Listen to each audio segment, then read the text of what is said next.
Today, the story that is about to unfold contains some content warnings.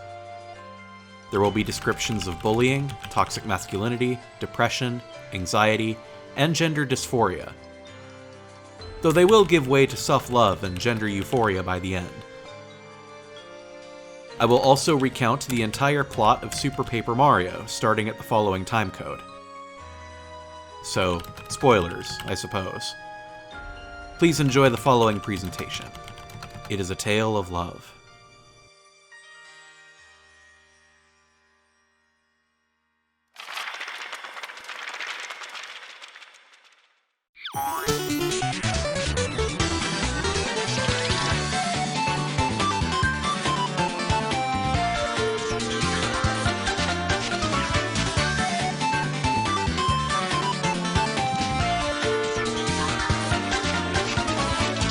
Super Paper Mario is the 2007 follow-up to noted DQP's Faves Hall of Famer Paper Mario: The Thousand-Year Door. It, made some changes. The game ditched the turn-based action command combat from the previous two Paper Mario games, 5 if you count Mario RPG and the Mario and Luigi games at the time, in favor of a platformer RPG system. Combat, and I'm putting that in pretty big air quotes, is in real time, with players dealing damage as they jump on enemies, and though other damage dealing techniques are added as the game goes on, platforming is still the primary way that Mario and company deal damage. Speaking of Mario and company, the game also makes large changes to the party system from previous games. The player can switch between up to 4 playable characters with different abilities. Mario can flip between 2D and 3D. Peach can use her parasol to float downward or defend herself. Bowser can breathe fire and also deals double damage all around. And Luigi can super jump, on top of just handling how you'd expect Luigi to handle. In addition, there are smaller, more traditional partners called pixels that allow the party to traverse the world in different ways. Some of these abilities are repurposed from previous games, like being able to place bombs or flip sideways, and some introduce new abilities on top of that. Overall, Super Paper Mario was intended to be a new direction for the series. Game director Ryota Kawade, in an interview with Nintendo of Europe,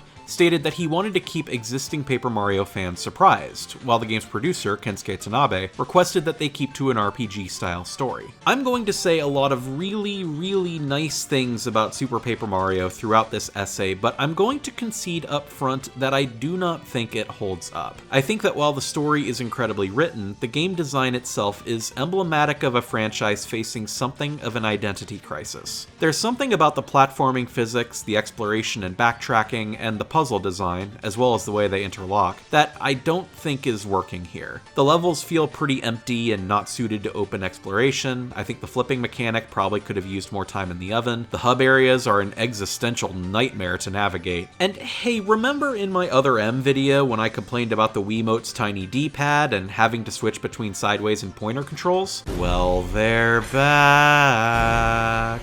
So while the game is an absolute slog to play, Super Paper Mario does have an ace up its sleeve, and that's that it contains one of the best stories that Nintendo's ever published.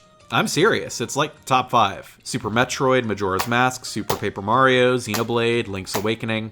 Wait, hold on, does The World Ends With You count since they technically published the Switch version outside of Japan? Anyway, I'm going to recount this game's incredible story in its entirety for the rest of the video, and I'm going to do some thematic analysis and psychological exploration on the side as I do it. I'm gonna dig into this big Mario RPG chapter by chapter. It'll be fun. It'll be long, but it'll be fun. So I ask you to make yourself comfortable, grab a snack, refrain from any and all flash photography, turn off your cellular devices, and have some Kleenex handy. This is gonna get emotional.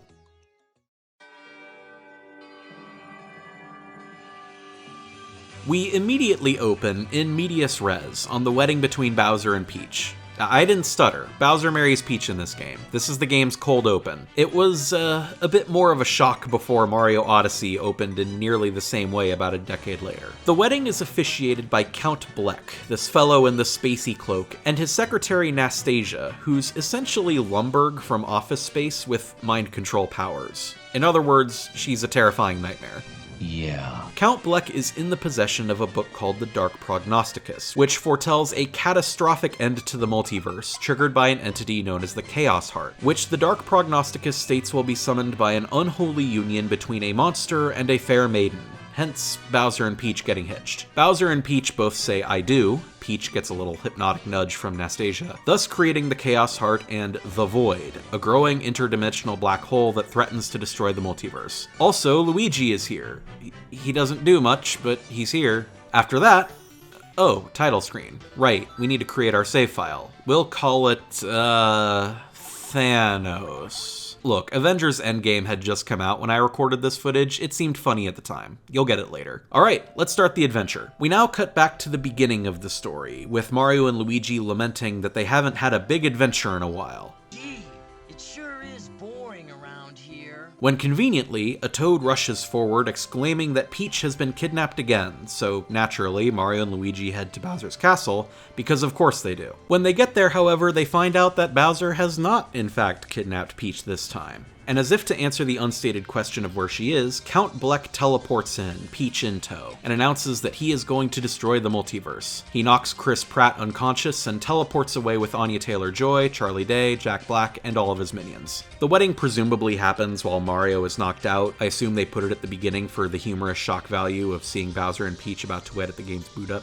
Anyway, Mario awakens in the now empty castle with a rainbow butterfly named Tippy. Tippy is a pixel, an ancient magical being that bestows Mario with special powers. She seems robotic, almost depressed, as she teleports Mario to a different dimension. The depressed part of that sentence is going to be really important later, so jot that down. This will be on the test. Mario and Tippy arrive in Flipside. I lied earlier. Flipside isn't so much a different dimension, so much as it is a sort of between dimensions kind of place. Think Traverse Town, but flatter. The two are greeted by Merlin, not to be confused with the other two Merlins from the previous two games, or Arthurian mythology. Merlin wields the Light Prognosticus, which was written to counteract its dark counterpart, and its prophecy says that 4 chosen heroes, one of which fits Mario's description to a T, will collect 8 pure hearts to override the Chaos Heart and close the Void. Which, hey, it's right there in the background.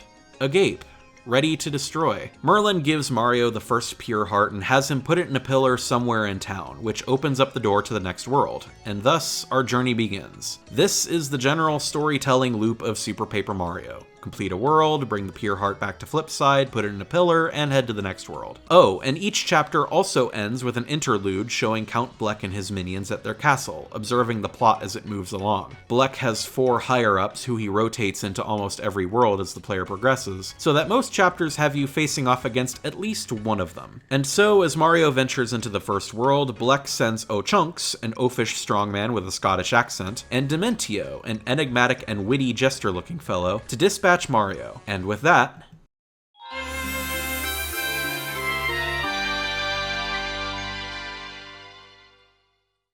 our first world is Lineland, which basically is just Super Mario Bros. World 1-1. This world more or less exists to tutorialize the game's basic mechanics and combat, and does so reasonably well. Mario meets a wizard named Bestovius, who bestows, get it? Bestow? Okay.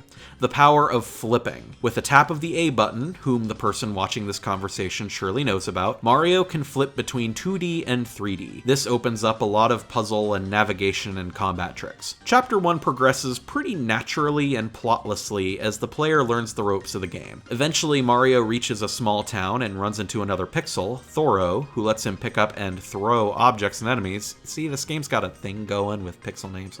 Okay. And as the level progresses from grassland to desert world, O'Chunks shows up and gives Mario a pretty good fight, after which he, does this.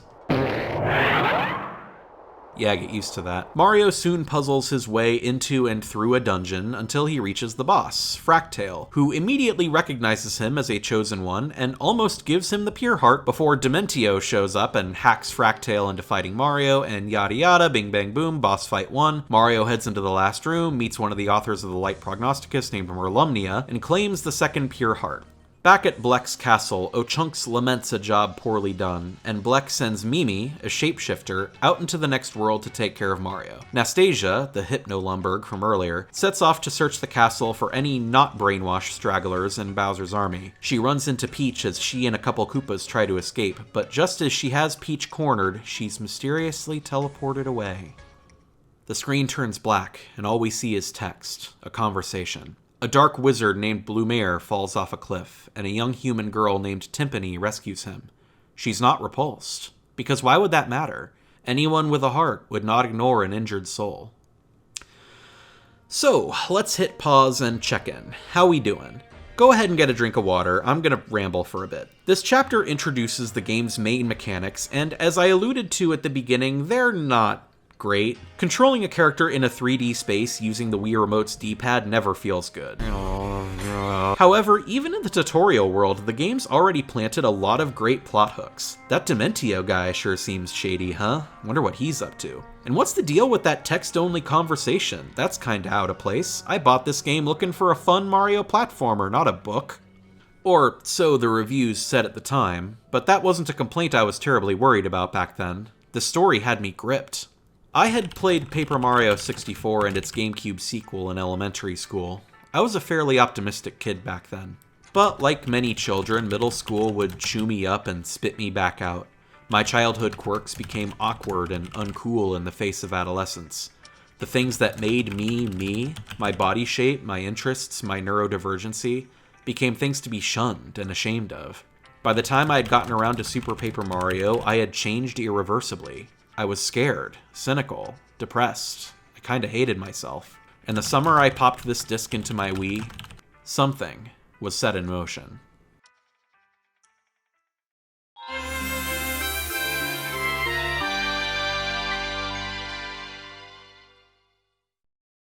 Mario and Tippy arrive back in Flipside to a sudden mystery. A girl has fallen from the sky. It's not actually much of a mystery. It's Peach, fresh out of Castle Black. Merlin sends Mario off to the local chef, who makes a spicy dish to wake Peach up with. Cooking in this game isn't terribly useful, but the game does play this fabulous little jingle while Saffron is cooking, and I kind of love it.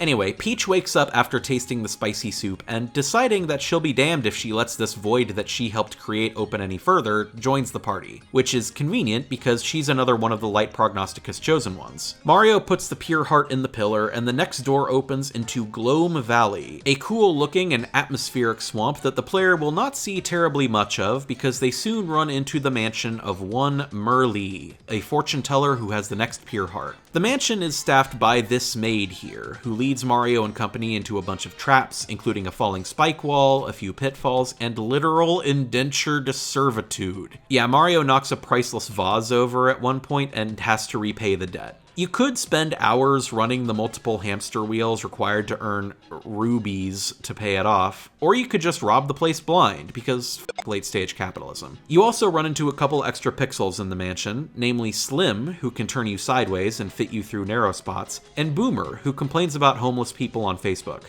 Oh, and he also lets you bomb suspicious spots on walls. After the party pays off the debt, the maid is like, wait a minute, no one's supposed to actually pay off their debt. Sure enough, the maid is Mimi, who can disguise herself as literally anyone. Think Dupless from Thousand Year Door. And arachnophobia warning, I'm serious, this is legit super scary and I'm not even arachnophobic. Do this.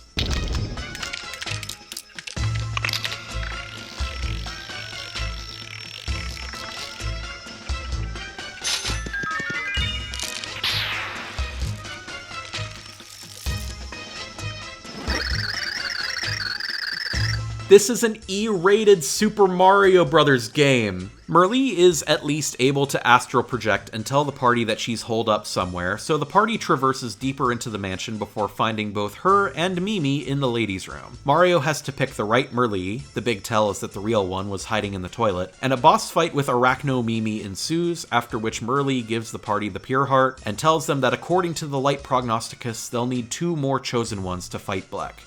hey, speaking of Black, cut back to Castle Black. Ochunks is itching for another shot at taking the heroes down, but Nastasia still needs him to file those TPS reports. That would be great. So Count Bleck sends Dementio out next. Ochunks runs off to print those cover sheets, Dementio runs off to fight the heroes, and Nastasia runs off to try and convert whatever few stragglers are left. Count Bleck gloats that nothing can stop his plan, but also laments that, similarly, nothing can heal his heart.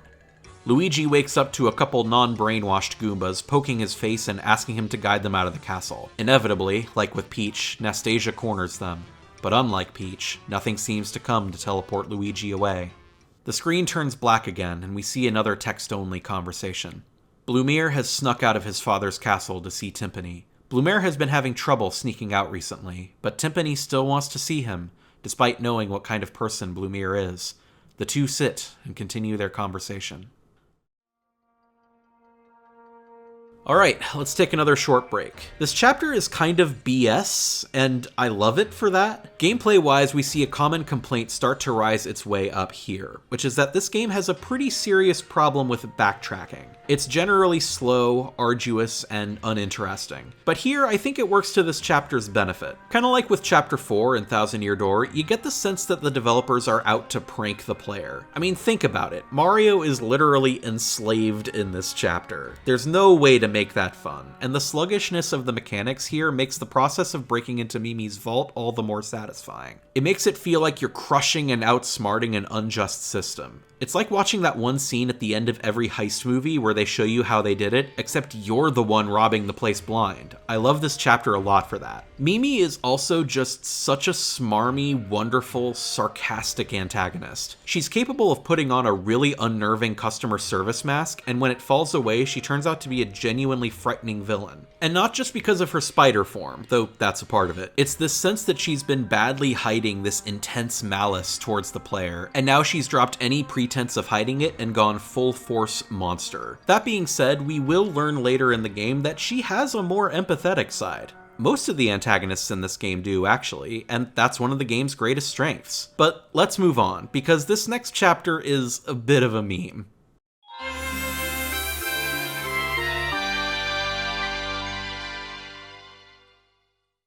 Mario and Peach return to Flipside, where the void continues to grow in the background. Merlin lets slip another detail from the light prognosticus. One person, a man in green, will determine whether the light or dark book predicts truly.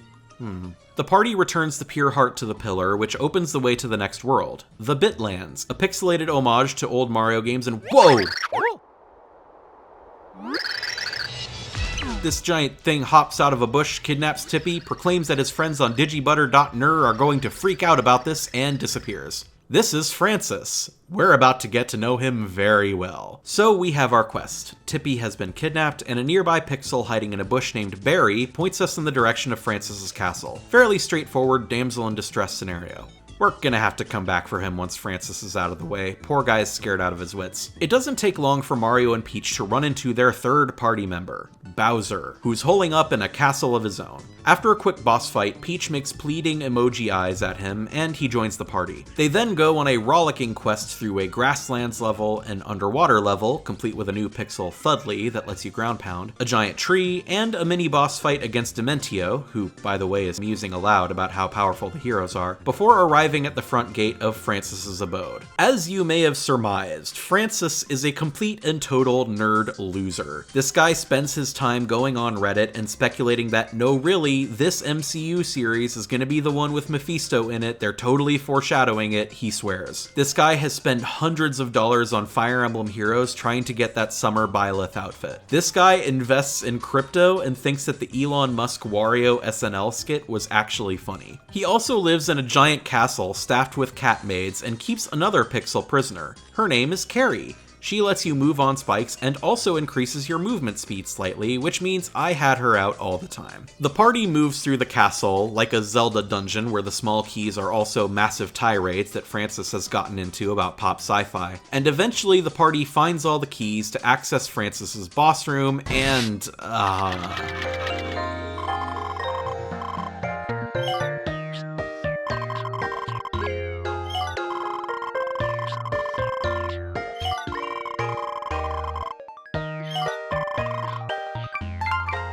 You can't make this up. The game literally turns into a dating sim from Frances's perspective. Peach eventually decides that enough is enough, even berating the player if they play along with it, and another boss fight ensues. Tippy is freed from her prison, and an odd thing happens here. The next pure heart just materializes. Like, the castle was created to house it before Frances took it over, but Tippy has such a surge of trust and relief and familial love that she inadvertently summons it forth. This moment acts as a major shift in Tippy's arc, one that we'll get more in depth into in the next chapter. It's here that she really starts embracing the party, being drawn away from the deep-seated depression that's haunted her from the beginning of the game. We return to Castle Bleck, where Dementio warns Bleck that the heroes might be able to defy the Dark Prognosticus. Bleck brushes him off, saying that he's still got a secret weapon of sorts, which he'll dispatch to fight Mario in the next chapter. After his minions disappear, Nastasia urges Count Bleck that it's not too late, that he can still change his mind about the whole apocalypse thing. Bleck refuses, but offers Nastasia the chance to leave his castle consequence-free. She reminds him that she's bound to him after a life debt, that after he saved her life, she wants to continue serving him. The two depart. Dementio steps in, having eavesdropped on the conversation, appreciating the juicy details, but lamenting that he has his own projects to attend to. Timpani hastily breaks up with Blumere. His father has apparently done something to her. She laments that she's just an ordinary girl and that they're destined to be forever apart. Whew, there's a lot to unpack here. If you've seen footage or screenshots from Super Paper Mario since its release, it's probably been from this chapter. It's a ripe orchard of gamer memes. This is the chapter of swoon.exe, of digibutter.ner, of I love going on message boards and complaining about games I've never played. It's also the chapter where, as I said earlier, we see the first big shift in Tippy's character arc, but the next chapter is pretty light on plot and themes, and I'm saving the Tippy character arc for that to compensate for it, so bear with me. I want to focus on Frances for the time being. Frances is a satire of nerd culture, and though it was easy to point and laugh at in 2007, it's become slightly less funny now. Don't get me wrong, it's still funny as hell, but nerd culture carries different connotations in the 2010s and 2020s than it did in the aughts. If you spend a lot of time looking at pop culture discourse, you'll find Franceses everywhere. They argued about Marvel film bias and film critics in 2016. They argued about whether or not the Switch Pro really existed this year. They argued about whether Sticker Star and Color Splash are real Paper Mario games or not. Guilty as charged. And yeah, they harassed journalists and women en masse in 2014, didn't they? It's harder to look at Frances's satire of nerd entitlement without thinking back to Gamergate, one of the most dangerous culminations of said entitlement in recent memory. And yeah, I said one of, because a lot of bigoted nerds are still like this. All you need to do is take a cursory glance at Star Wars or comics discourse, it's still there. Hell, the state of California is literally suing Activision Blizzard over misogynistic conduct of that variety. In that sense, Frances is an almost prescient kind of character. Like, he was definitely a pointed satire of gamer culture in 2007, but it's cathartic in 2021 to point at Frances and laugh at nerd culture even today. Because it hasn't changed, it's just gotten more intense. It's cathartic to look at how just fucking stupid it is that bigots get worked up over Star Wars or anime or whatever. That's the baseline for their bigotry and misogyny. Like, they're harassing women and non-binary people over video games. How stupid is that? How stupid is it that they're basing their entire existence and personhood on action figures and television? Super Paper Mario pointed at that in 2007, 7 whole ass years before Gamergate exploded, and said, that is so stupid, it's funny. I still laugh at it. It makes their actions hurt a little less. I used to laugh at it back in 2007. It made it hurt a little less back then, too. 2007 was the year of Halo 3 and Call of Duty 4. I had missed out on those. For most of the 7th generation of consoles, I was a Wii-only kid, but others at school weren't. Throughout the aughts, Nintendo had been seen as the kiddie video game company. I didn't mind that. A lot of the games that I could play on GameCube and Wii were great fun. Their libraries still hold up with lots of fantastic games. But back then, it was hard not to feel looked down on. Boys my age were discovering games like Gears of War and Assassin's Creed, and suddenly it became uncool to have fun. Military propaganda went hand in hand with the most popular games of the time, and many boys at school freely bought into it. This was the era of the War on Terror, and many boys and men around me looked at anti-war protesters and yelled at them to nut up or shut up. Toxic masculinity was rampant, and I was sick of it. But I couldn't speak up because boys, like me, weren't supposed to. I was supposed to buy in too. I was supposed to be tough, throw the fun things that I loved away, and be a man. I wish I could travel back in time and tell 13-year-old DQP that they didn't have to do any of those things. That they shouldn't.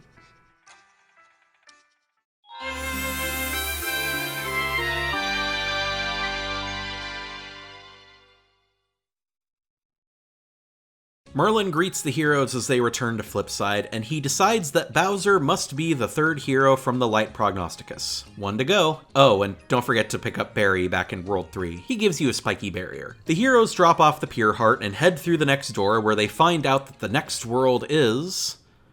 space. The final frontier. The final... oxygenless frontier. Yeah, Mario steps into the world and instantly finds out the hard way that space is a vacuum, and he can't breathe. Tippy hastily takes the heroes back to Flipside, and there's a bit of a fetch quest where you end up dumping a goldfish from its bowl, and bam, that's a space helmet. Apparently. I'm not gonna question the physics of how this works. I mean, I guess the same trick works for Mario underwater. Don't try this at home, kids. Anywho, now that the heroes have a space helmet, they can breathe in space. After a bit of exploration, they find a little alien asleep in a pod. This is Squirps. He's a cocky little boy who likes to think that he's in charge, and Mario's not in any position to object, having nearly suffocated moments ago, so Squirps helps us move around and shoot enemies in 0G. Yep, half of this chapter is a shmup.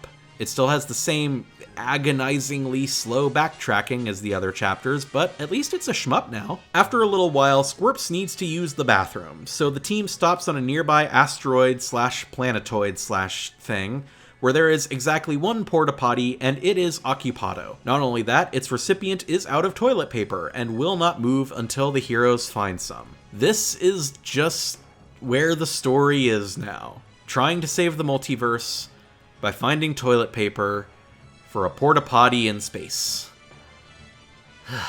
After some questing, one of the locals lends us an ancient treasure map, and hey, that'll do the trick. Sure enough, the being holding up the restroom was Fleep, another pixel who can flip suspicious spots in the background to find goodies. And with Squirps having relieved himself, we're off again. Squirps leads us to a far-off area called the Woe Zone, where the next Pure Heart is said to be held. The Woe Zone is actually a really cool dungeon where you get to walk on the walls and the ceiling and fight bonkers enemies while the controls go crazy, but it's well enough designed that you don't really get lost. Eventually, Mario and the gang are ambushed by Count Bleck's secret weapon, an enigmatic, assertive, and boisterous anti-hero by the name of Mr. L.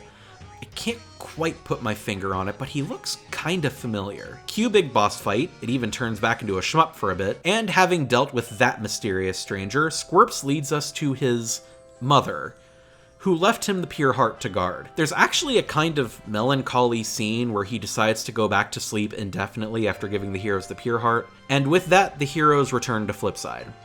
Mr. L, likewise, returns to Castle Bleck, where Nastasia introduces him to the rest of Bleck's minions. He predictably does not make a solid first impression. Dementio correctly guesses that Mr. L is the man in green that will decide the fate of the Light and Dark Prognosticuses. Prognostici? I'll settle on Prognostici. Bleck once again sends Ochunks and Dementio to try and stop Mario and the party, while Mimi and L take a rest. Nastasia surmises that even all four of the minions at once wouldn't be enough to stop the party, and that it's only a matter of time before they arrive to stop Bleck. She laments that nobody loved the world as much as Bleck once did, and that she wishes she could be like the girl that Bleck used to love. Bleck mourns that the girl could never be replaced. She's gone from this world, forever, and nothing could change that. Blumir proposes to Timpani, saying that they can find some place where they won't be torn apart, where they won't get hurt for loving each other. Timpani doubts that such a place exists, but says yes regardless, pleading with him to take her away.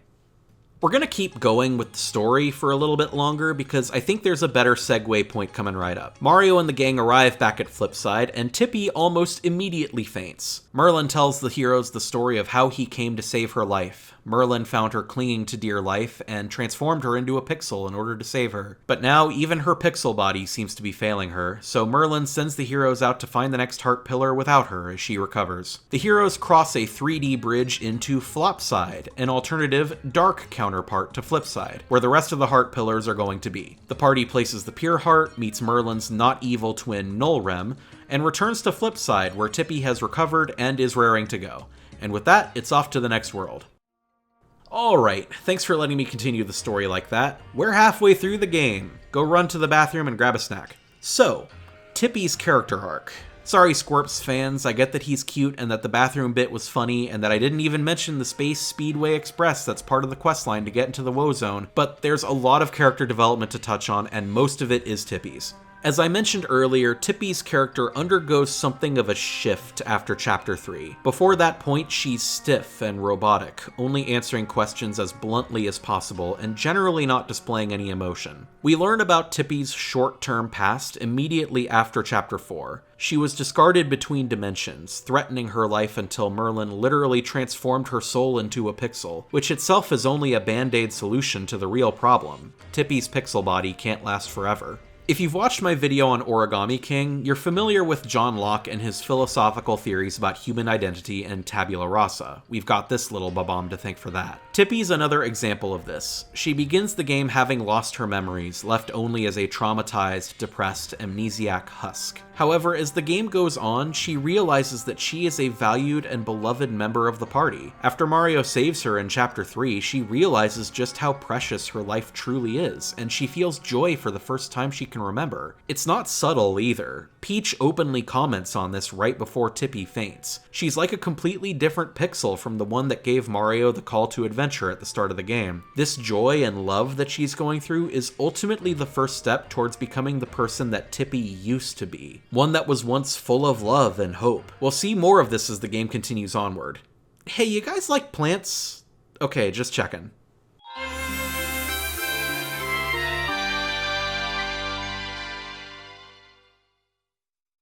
Our next dimension is that of the Cragnon. We're back in the Stone Age, baby. The era of woolly mammoths, of mysterious stone sculptures, of Grand Dad. These are the Cragnons, cave people with rock television technology, somehow, who are consistently getting kidnapped by flower people known as Florosapiens.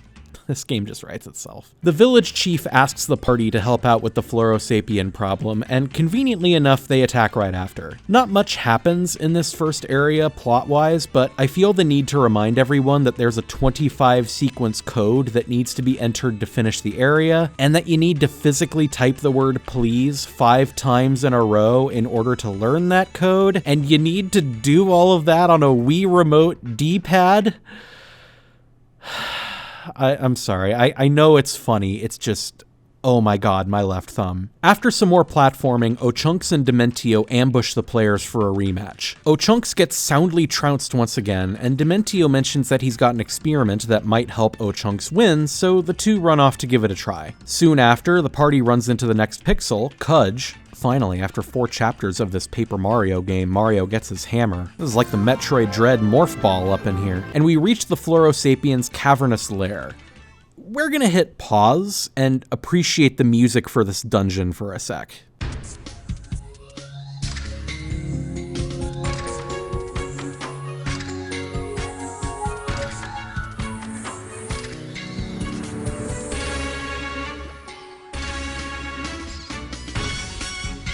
I love the sinister yet adventurous atmosphere of this place. It makes it feel more advanced, dangerous, and almost historically rich than the levels above. And the story's going to touch on that in a little bit, so unpausing. Before running into any actual Florosapiens, the party runs into Flint Cragley, rock television superstar, proclaimed explorer, and talentless hack. I'm sorry, that was mean. Flint's crew has gone missing, and the party finds them by exploring the caverns, but not before running into these hostile zombie-like Cragnons with sprouts on their heads. Defeating them will actually subtract experience points, so watch your step. As the party traverses deeper, the caverns start getting more and more technologically advanced, with the aesthetics changing from cave to mine to secret Resident Evil-esque lab to even a royal palace rich with Florosapien history and lore. I'm not kidding. There's a puzzle you have to solve where you read the history of the Florosapien rulers, like that one room in Deus Ex that just contains a long-winded history of the Knights Templar. But before that, the party runs into the next pixel, Dottie, who can shrink in size to suit her mood, and also Ochunks and Dementio again. Dementio has planted one of those zombie sprouts on Ochunks' head, causing him to yell wildly about cabbage and making him faster and more unpredictable. I guess for non-Kragnons, it's 28 days later zombie rules. The party eventually knocks the zombie sprout off his head, snapping him out of it, and Ochunks departs in his special way. The sprout has died, so Mario can safely put it on his head without turning into a clicker. This lets the party infiltrate the Royal Florosapien Palace, solve that lore puzzle I gushed about earlier, and fight their leader, King Croatius IV. After killing him, some Florosapiens barge in and offer their perspective. The Kragnons have actually been polluting the Florosapiens' water supply, which drove their king insane, leading to war and enslavement en masse. The Kragnons make a cautious peace agreement to stop polluting the water, and when the Florosapiens recognize the heroes as the Light Prognosticus chosen ones, they give them the next Pure Heart. Back at Castle Bleck, Nastasia is furious about Ochunks' failure, and Mimi and Mr. L are showing clear signs of boredom, wanting another shot at fighting the heroes. Nastasia insists that Count Bleck has a huge plan coming right up and that none of the minions are to move from the castle. But Dementio offers Mimi and L the slightest of nudges, and suddenly, they both conveniently have business that they have to attend to. Timpani and Blumir gaze at the stars. In Blumir's village, it's believed that wishes made on falling stars come true, but Blumir has nothing to wish for. He is happy where he is right now. Timpani asks to stay with him for just a little longer. Tippy awakes with a start from a reverie. She feels as if she's remembering something very important. The void visibly grows in the distance. The heroes do not have long to save the multiverse. They plant the Pure Heart and move on to the next world.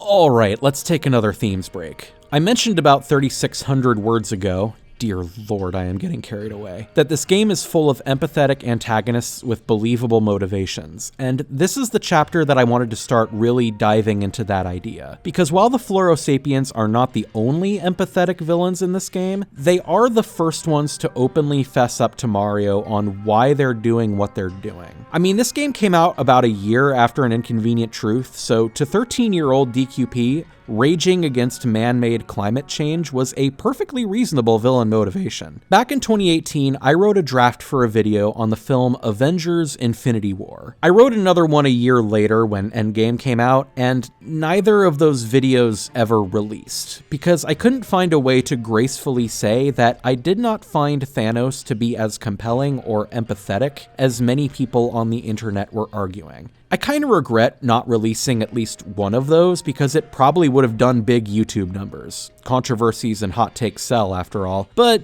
shikataganai. Those drafts are what spurred me on to record all this Super Paper Mario footage in the first place. That's why this save file is named Thanos. Part of those videos was that I was going to compare Thanos to Count Bleck because, well, they both want to destroy the world as we know it for an on-the-surface, understandable reason. They are very charismatic, they are filled with tragic purpose, and they both care for their minions. Okay, Infinity War wants you to think that Thanos cares for his minions. He acts like he does.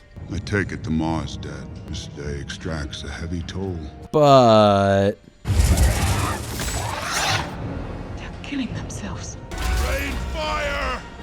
But sire, our troops, just do it! yeah, I don't buy it. So what's the key? What do Count Bleck and the Florosapiens do right that Thanos doesn't, apparently? Well, to begin with, Super Paper Mario's antagonistic motivations are rooted more deeply in emotion. Bleck lost a loved one and no longer wants to live in a world without her. The Florosapiens had their king driven insane by a poisoned water supply, and they want vengeance. Nastasia owes Bleck her life, and he showed her kindness a long time ago, and she earnestly believes that, in helping him as ruthlessly as she can, she is repaying him. Thanos, by contrast, is operating on cold, hard logic. The universe is running out of resources, apparently, and deleting half of all life will solve that issue. Now, by having his motivations run on logic, the writers of Infinity War are openly encouraging the audience to try and logic their way into that mindset. The audience needs to see, logically, where he is coming from.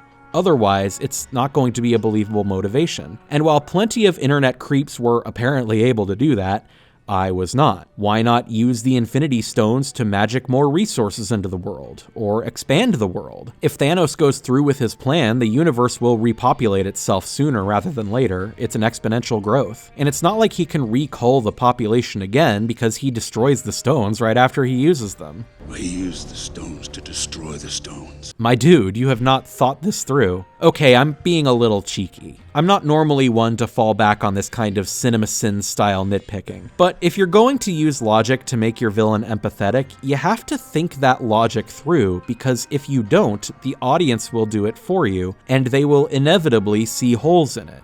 Easily. Now, is any of this to say that Thanos is a weak villain? I don't think so. At least, not anymore. Opinions can, believe it or not, change over time, and I think my thoughts on Infinity War have softened a bit since 2018. To look at Thanos through the lens of his logic is to sort of miss the forest for the trees, since that flawed logic paints a picture of a mad titan who is also very egotistical, very irrational, very charismatic, and yeah, very terrifying. The "Thanos will return" line at the end still gets me, at least a little. But to contrast again, Count Bleck? He ain't operating on logic. He's operating on emotion, openly so. You don't need to agree with Count Bleck's logic because there is no logic. It's the good old power of love driving a person to villainy, a trope dating back to at least Greek mythology. Because, honestly, it's a pretty timeless trope. Clichés are clichés because they work. Yeah, that's right, I'm referencing Revenge of the Sith without a hint of irony. That movie is good, you coward! I don't have to be a genocidal maniac to understand why Count Bleck feels the way he feels, to reflect on how his grief and sorrow and anger are present in my own life, if to a non-genocidal extent. Similarly, the Fluorosapiens want to enslave the Kragnons because they fear for their survival if they don't. Their king is violently angry at how they have ecologically destroyed their habitat and put his own kind at risk. Like, I'm not gonna advocate for mass brainwashing to stop climate change, but it does not take much news watching for me to be upset at climate change deniers or giant corporations who dump literal tons of CO2 into the air. I don't have to agree with their methods to empathize with their plight and understand that they have been wronged, that they are angry and scared. It admittedly helped that I was also angry and scared back in 2007. Not only did I empathize with the Fluorosapiens, I even envied them for being able to take a stand and at least try to defend themselves. I eventually mellowed out going into high school, but I still couldn't latch on to much else. Middle school had ruthlessly taught me that being myself was something I couldn't do without feeling ashamed. I felt the need to dull myself into a non-person, get good grades, find joy in the few discrete outlets that were safe to do so, and try to keep a low profile everywhere else. There was so much that I didn't know about myself, that I refused to learn. It felt like a luxury I couldn't afford for what felt like a long, long time.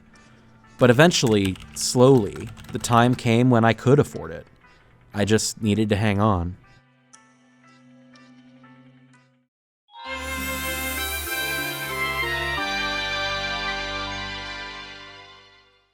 Okay, get yourselves comfortable. We're in the last 3 chapters now, and they are all a doozy. Our next world is Samur's Kingdom, home of King Samur and his Samur guys. Get it? They're like samurai, but yeah. The setup for this world is a pretty basic tournament arc. Mario and friends must duel 100 Samur guys in order to prove themselves worthy of the pure heart. Not much more to add to that. Oh, except, wow, the void is getting big. Like, really, really big. Like, I can't even see the sky, it's so big. And the ground quakes every now and then. Well, all the more reason to hurry up and beat those 100 Samur guys then. They all have funny names that relate to Mario series in-jokes, like Squatting Birdo, Shoe of Karibo, Count Bleck, Another Castle, Rolling Wait, what's Count Bleck doing here? Yep, 20 duels in, Count Bleck shows up and announces that the void is coming for this kingdom, and it is coming fast. Like, in a matter of minutes. Tippy argues with him, disgusted that he has such disregard for life. Every individual is precious to her, and she can't fathom why Count Bleck would want to snuff every single one of them out. He retorts that all things are meaningless, and that aside from Timpani, no treasure in the world mattered to him. Tippy recognizes the name. Bleck abruptly disappears. Mimi shows up immediately thereafter, revealing that she's knocked the king out and stuffed him in a bedroom somewhere. She and the party fight. She loses. It doesn't matter. She was just stalling for time. The void keeps growing. The Samur guys ahead all surrender. They don't want to hold the heroes up. This buys us a little time and... Oh, wait. What do you mean there's another cutscene? Wait, they're not actually going to destroy the world before we get a Pure Heart, are they? We didn't even make it to Duel 35. Oh, God. Oh, God, it's over. Oh, no.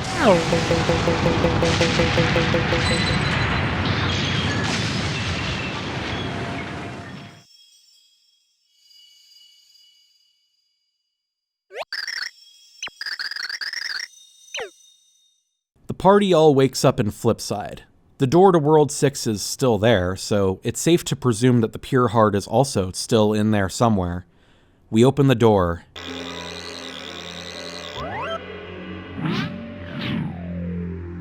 And it's nothing. It's all gone.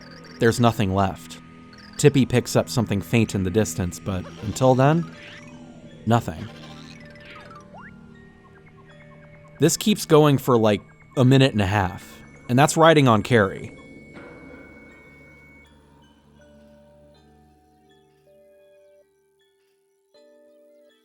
They eventually find the Pure Heart, but it's lifeless. There's no color to it. It's been turned to stone. Mr. L shows up.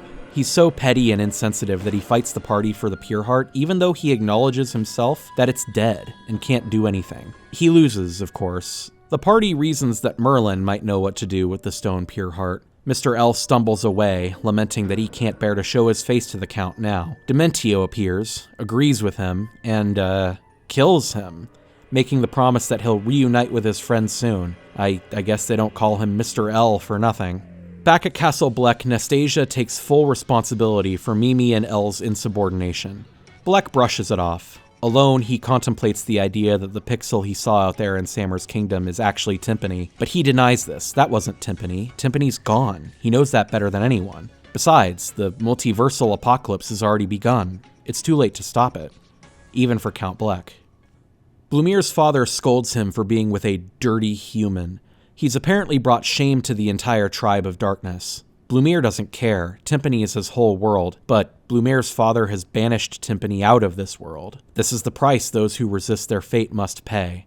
According to his father, his kind and her kind must never mix. The heroes take the stone Pure Heart back to Merlin and... Hey, who's knocking at the door? Oh, right. He did imply that he'd kill us earlier. That's not good.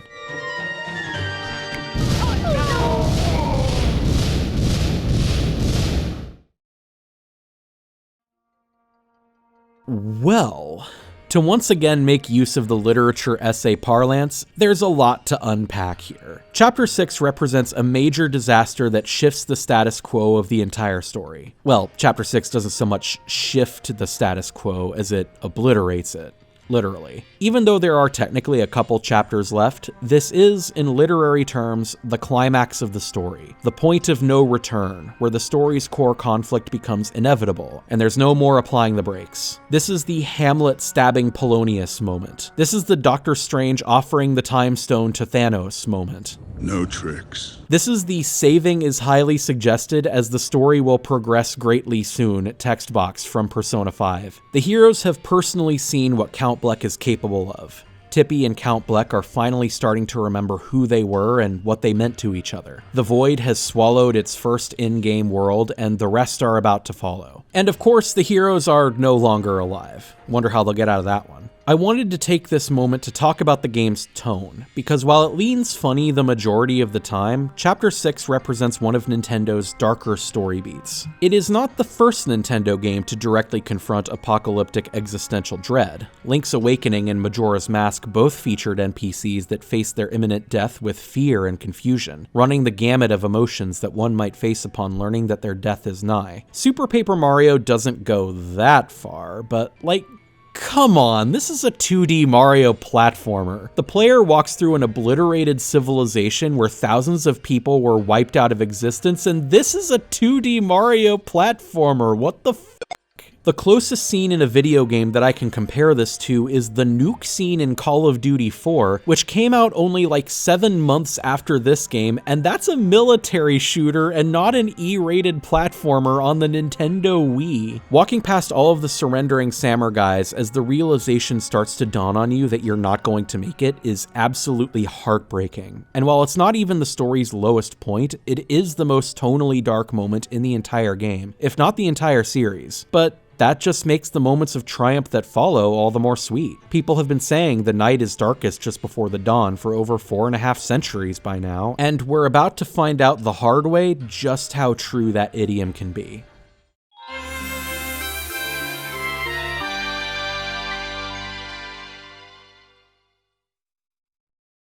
Mario awakens alone in hell.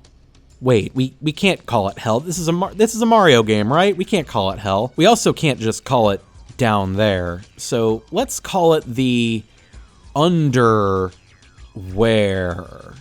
Perfect. Cut and print it. Underwear. That won't sound lewd. Oh, I should also point out that the game doesn't use words like dead or kill, so they settle on the euphemism of game over. Point is, Mario awakens in the fires of the afterlife. His game has ended. He has entered the Minus world, and so he roams the realm of the dead, crossing the river Twigs, yes, that's its official name, meeting a small and snappy angel-looking child along the way who pines for a prince but will never find one, and eventually coming face to face with Queen Jades, god of the dead. Jades brandishes a spear and swears that you will never reach this. I'm sorry, wrong game, that's my bad. Jades notices that Mario is, surprise, not actually supposed to be dead. She also notices the dead pure heart that he's still miraculously lugging around. She can revive it, but it's going to take a second, and she wants Mario to collect her daughter, Rubee, and bring her home safely in the meantime. Turns out Rubee was the small angel child from before, but Mario now has to take a detour to find her, which conveniently leads him to, oh hey, it's Luigi! It's been a long time, bro, where you been? How'd you end up here? Never mind that. The Mario Bros take Rubee back to her mother, and as promised, the dead pure heart has been restored to life. Jades sends the bros back to the world of the living, where they finally meet Persephone and learn the truth of, I'm so sorry, wrong game again, I don't know why this keeps happening. The two reunite with Tippy, place the pure heart, and enter the 7th and seemingly final door, leading to, oh, wait, we're back in the underwear again. Yep, the final pure heart is smack dab in the afterlife. Jades, astonished, tasks the Mario Bros with a quest for the final heart. Escort Rubee up the underwear stair and bring her to her father, Gramby, up in the heavenly realm of the over there. Rubee continues to snark at her plump, mustachioed escorts for not being the Prince Charming of her dreams, and like, come on, Rubee, watch Spider-Man 2 sometime. You know you can't resist this guy's charms. If I were a rich man. Mario, Luigi, and Rubee go through many trials and tribulations on their way up to the over there, including riddle doors, an encounter with the Fates, some more backtracking, and a fight with a ferocious beast named, oh hey, it's Bowser! Bowser's understandably mad about waking up in the underwear and being immediately imprisoned, but we're able to break him out after a requisite mini-boss fight. Come on, Bowz, do it for her. There's also a 3-headed beast guarding the underwear entrance, which we fight in what is honestly kind of a cool Dragon Quest parody turn-based fight. I've missed you, turn-based combat. I know I won't see you again for the rest of the game, but I've missed you nonetheless. The party emerges in the sunny, peaceful clouds of the over there. Well, I say peaceful, but there are these weird Game of Thrones looking ice skeletons roaming around. There's also a heavenly apple orchard with a bunch of weirdly colored apples, and oh hey, it's Peach! Unfortunately, she's eaten a golden apple, which is about as filling as a giant turkey leg on Thanksgiving, and just as good a sleep aid. She needs just the right color of apple to wake back up, which results in some trial and error of trying different apples to see what sticks. At least the wrong apples have fun joke side effects. But eventually, Peach awakens, rejoins the party, and travels with the heroes up the over there to Gramby's home, where angels gather to watch Theseus and Asterius tag team against Zagreus to, oh my goodness, I cannot believe it happened a third time. I'm so sorry. As mentioned in passing before, the Over There is overrun with these ice skeletons who are under the employ of a demon named Bone Chill, who's rumored to be a fallen angel who was trapped in the underwear in an icy prison. And hey, okay, wait a minute. It's one thing for this game to reference Greek myth, but now we're bringing the Divine Comedy into this? Habwa? At any rate, Mario and his now fully reassembled team of Mario Avengers take Bone Chill down, but not before he lets slip the horrible truth. Lovebee is the final Pure Heart, destined to lose her sentience forever to fulfill her purpose in subverting the Dark Prognosticus. Lovebee is understandably quite angry at her parents over this, amid newfound anger at a lot of other childhood transgressions against her that are now rendered meaningless at the inevitability of her sacrifice. But the sacrifice comes anyway, and Lovebee chooses to embrace it. Gramby and JD's offer their blessings, and Mario and the party gaze off into the sunset, with only one person on their minds as they re-enter the world of the living once more, however temporarily. Okay, that's the last time. I'm sorry, I couldn't help myself. And that's actually not terribly far off from what happens, just replace the sunset with an ever-growing void. I hope the afterlife makes it. Lots of nice people there. Count Bleck and his minions gather for one last all-hands meeting. Dementio reports that the heroes are still alive and on their way to storm the castle as they speak, and Ochunks and Mimi immediately depart to mount a defense. Dementio also reports that one of the heroes' pixels mentioned the name Blumir and wonders aloud if it rings a bell to the Count, but immediately seems to dismiss the thought as the ramblings of a tiny pixel and disappears to help the others with their defense. Nastasia reminds Bleck one more time that if the pixel is who she thinks she is, then there's still time to reverse the apocalypse. Bleck laments that the Dark Prognosticus' prophecy is already being carried out. It cannot be stopped, even by Bleck. Nastasia pleads there must be a way. She even accidentally calls him by an old name, Lord Blumir, but Bleck can only reaffirm that the man known as Blumir died long ago. Now he is only Count Bleck, the champion of the Dark Prognosticus, and nothing more. He opens his cape and beckons to the void. Come, heroes, come to Count Bleck. If you hope to save these worlds, then come. Blumir's father begs him not to open the Dark Prognosticus, but Blumir stands firm that a world without Tympany is an empty one. He opens the book, learning all of its terrible secrets and taking on the name of Bleck. His first task, as deemed by the Prognosticus, is to destroy his own blasted world, and against the sounds of his crying father and his own cursed, evil, twisted laughter, his world comes to an end. Tippy awakes from the nightmare atop Flipside Tower, finally realizing in horror what Blumir did to her homeworld. Mario and the party return to Flopside to place the final Pure Heart. The final door appears atop Flopside Tower, alone, with the void looming close behind it. The worlds do not have long. Nolrem waits for them at the final door. Merlin also appears, offering a final prayer from the Light Prognosticus. Only those who have not abandoned hope can turn back the prophecy of doom. They walk forward into the future, no matter how dark and uncertain it may be. Knowing the heavy thoughts that weigh upon Tippy's mind, Merlin offers her the chance to stay behind, but she's decided on going. She's going to help the heroes defeat Bleck, whatever it takes. The heroes enter the final door.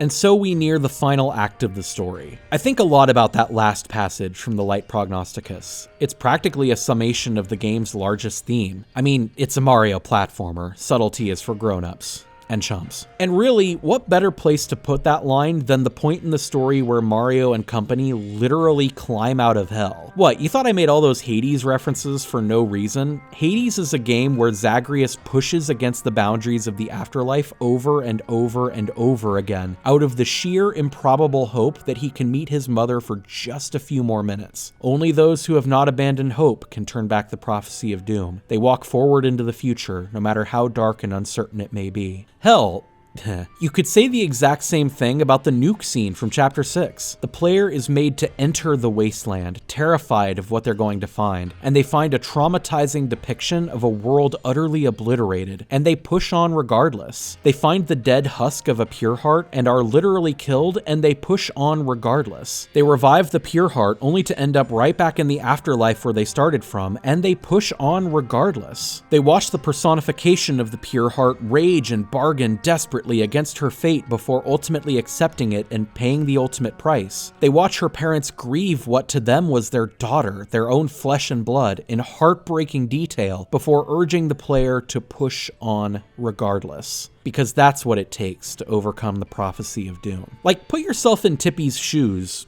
wings, for a moment. She's finally remembered who her ex is, realized what he's done to the multiverse, and Merlin offers her the chance to sit this one out. I don't know about you all, but I don't know if I'd have the strength to confront my ex to save the multiverse. But Tippy decides, no, I'm going. I don't know what emotions are going to lie in store for me behind that door, but I'm going to help stop Count Bleck from destroying the multiverse. Only those who have not abandoned hope can turn back the prophecy of doom. Not even hell itself can stop the heroes so long as they hold on to hope. Super Paper Mario may not have been the perfect game back in 07, but I replayed it a lot in the years to come. Every replay felt like a warm, reassuring hug at a time in my life when I was still in the numb throes of teenage depression. There was so much I didn't understand about myself in that 2005 to 2011 stretch. I think that kind of uncertainty was paralyzing back then. But now I can see how far I've come just from marching on and exploring further. Teenage DQP didn't know that they weren't straight. They didn't know that they weren't a boy, that they wouldn't grow up into a man. They didn't know that it was safe and okay to be autistic. They didn't know that all body shapes, including their own, were attractive in their own way. They didn't know that it was okay for them to enjoy the childish things that brought them joy. They didn't know that it was okay to let others judge them for it. They didn't know how to set boundaries. They didn't know how to pace themselves so that they didn't work themselves into total burnout. And until they knew all that, this game would always be there to remind them to walk forward into the future, no matter how dark and uncertain it may be, because only those who have not abandoned hope can avert their prophecies of doom.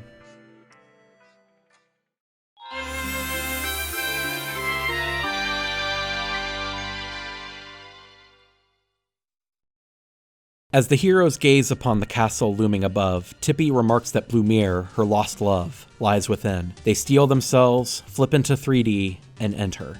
Castle Bleck is a massive labyrinth, reusing tons of different dungeon puzzles and enemies from throughout the game, making it feel like a final test of the player's wits and skills. There's surprisingly little backtracking, making it feel more like a long, escalating gauntlet up until the final confrontation. Save for one confusing puzzle near the very end, it's actually really well paced. The party doesn't take long to run into Ochunks, the first major mini-boss barring the path to Count Bleck himself. King Koopa decides to take him on himself.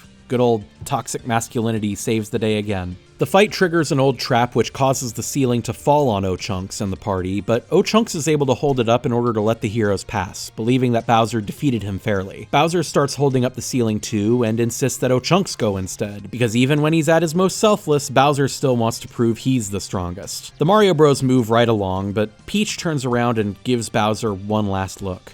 And as everyone but Bowser and Ochunks moves on to the next room, they hear a loud thud.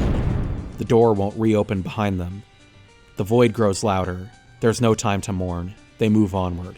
The next area of the castle reuses a lot of the traps from Merle's mansion, and Mimi makes a few bad attempts to confuse the heroes before confronting them more directly. And when she makes fun of Peach's damsel in distress complex, Peach decides that she cannot let this attack on her dignity stand, rolls up her sleeves, and fights Mimi herself. I'm gonna go ahead and blur this boss fight out for the arachnophobes out there. She does the thing again. Like before, the fight triggers another old trap, locking the door behind the Mario Bros and forcing Peach into a situation where she desperately tries to save Mimi, but just can't hold on.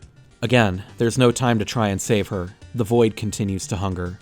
From here, it's Dementio's turn to mess with the heroes, using a bunch of weird interdimensional tricks, including that nasty old make the player go through a bunch of platforms in the correct order trick from the original Super Mario Bros. And even forcing the Mario Bros to replay old chunks of previous levels before his boss fight truly begins. Eventually, the bros corner him, and he reveals that he's been testing and assisting the heroes throughout the entire adventure, and that he intends to betray the Count and thwart his plans to keep the multiverse in ruin. He offers the bros his assistance in the final fight, and that with the Chaos Heart, they'll be able to rule the multiverse by his side.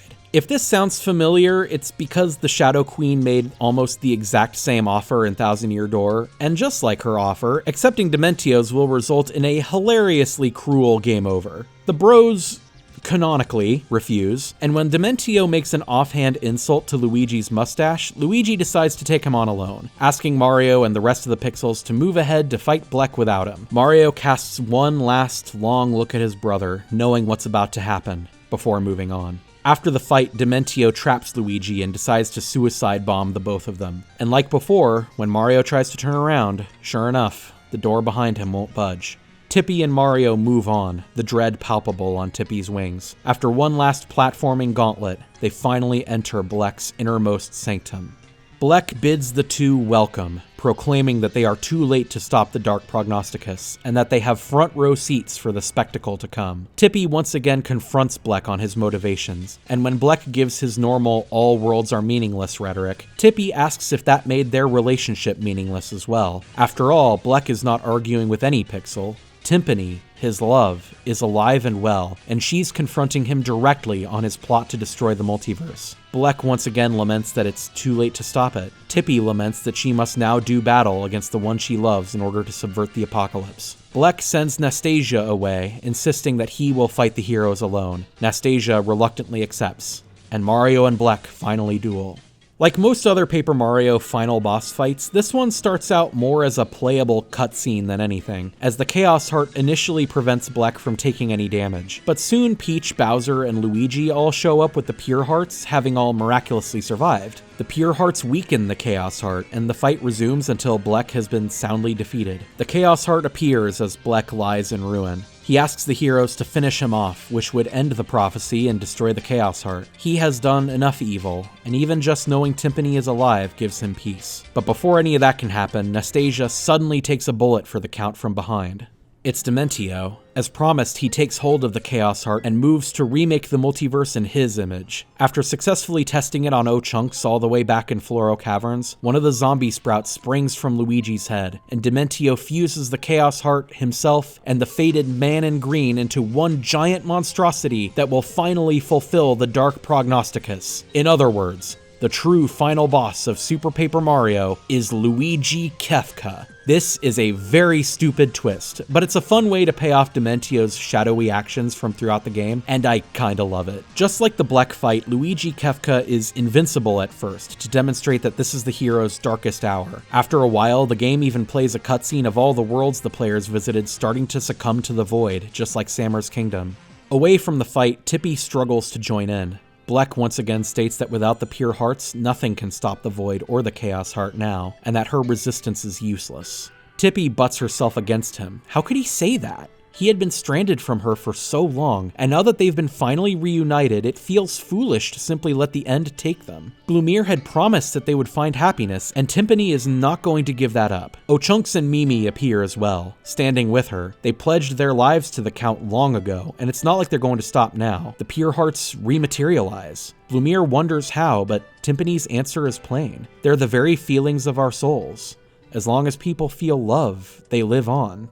Timpani takes them to the heroes, rendering Luigi Kefka vulnerable, and the fight finally draws to a close, with the last spiteful gasp spitting Luigi safely out in the process. Dementio uses the Chaos Heart to speed the Void along and destroying all worlds. If defeating the controller of the Chaos Heart wasn't enough to prevent the apocalypse, what even will? Blumir has an idea. He leads everyone to a familiar place. The wedding hall from the beginning of the game, where Peach and Bowser got hitched. Blumir asks Timpani if she still loves him. Of course, she replies. The Pure Hearts can subvert the Dark Prognosticus with the power of true love, something that Blumir and Timpani are both lucky enough to possess. This would banish them from the dimensions, but Blumir and Timpani don't have long to live anyway. The two float up to the wedding altar. Timpani returns Blumir's question. Of course, he replies. The Pure Hearts appear. The ground quakes. Bells seem to chime in the distance. The Void retracts. The destroyed worlds are redrawn, including Sammer's Kingdom. The multiverse rejoices. Blumir asks if Timpani remembers his promise to find a world where they can love freely. He asks if she would join him in that world now. She accepts, joyously. The heroes awaken back in Flipside, along with Blumir's followers. Merlin joins them, remarking that Tippy has seemingly passed, but Nastasia chooses to believe that Blumir and Timpani are alive, somewhere. Yeah, me too, sis. Merlin notes that life is full of farewells, and so long as life continues, they are inevitable. But he's also prepared a big dessert banquet in the hero's honor, so everyone departs to go grab a bite to eat. Peach stops Merlin on the way down, and Merlin wonders aloud if Timpani is happy now. Peach believes so. The two join the others at the banquet. And so the heroes walked further into the future, the prophecy of doom averted. Of course, life is never as simple as prophecies or apocalypses or heroes. Most calamities can't be undone, no matter how much love is thrown at them. Most star-crossed romances can't be salvaged, and they alone can't save the universe. But in the end, is that any reason to swear the world off? Who are we if we cannot hold on to hope and love? I may not be capable of saving the world, but I'm still here. I've grown a lot since I first played this game, and I'm still holding on. And maybe holding on, by itself, is good enough.